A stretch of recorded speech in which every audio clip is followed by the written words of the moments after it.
Ahmedabad police દ્વારા press conference યોજીને જાહેર કરવામાં આવ્યું કે હવે દરેક રિક્ષા ચાલકોએ પોતાની રિક્ષામાં મીટર લગાવવું પડશે। જો રિક્ષા ચાલકોએ મીટર નહીં લગાવ્યું હોય તો પછી તેમની સામે કાર્યવાહી અને દંડ પણ કરવામાં આવશે। પરંતુ હવે ઓટો રિક્ષામાં ફ્લેગ મીટર ફરજિયાત મામલે વિવાદ સામે આવ્યો છે। રિક્ષા ચાલકોએ મીટર મામલે હાઈકોર્ટમાં રીટ દાખલ કરી છે। ડિક્લેરેશન કરવા માંગુ છું। ઘણી બધી આપણે શિકાયતો મળતી હતી કે ઓટો રિક્ષાઓમાં જે પેસેન્જરો પાસેથી જે ઓટો રિક્ષાવાળા છે એ પૈસા બહુ વધારે લે છે, કોઈ સિસ્ટમ નથી। 1 જનવરીથી જે ઓટો રિક્ષામાં જો મીટર નહીં લગાડવામાં કોઈ ઓટો રિક્ષાવાળા જે મળશે તો એના ઉપર પોલીસ ફાઇન કરશે અને બીજા ફાઇન પછી એના પરમિટ ભંગનો એ કેસ કરવામાં, પરમિટનો કેન્સલ થશે અને પછી ડિટેન કરવામાં આવશે।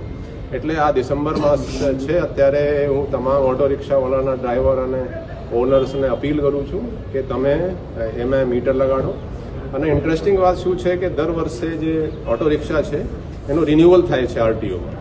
જ્યારે રિન્યુઅલ થાય ત્યારે એમાં મીટર લગાડીને જાય છે, મીટર લગાડીને જાય ત્યાં એનો પાસ થાય। એટલે ટૂંકમાં આ છે કે તમામ ઓટો રિક્ષાવાળા પાસે એનો મીટર છે પણ એ ઘરે રાખે છે, એનો ઉપયોગ કરતા નથી। એટલે આપણે આ ડિસિઝન લીધું છે કે 1 જનવરીથી એનો એન્ફોર્સમેન્ટ કરવાના છે।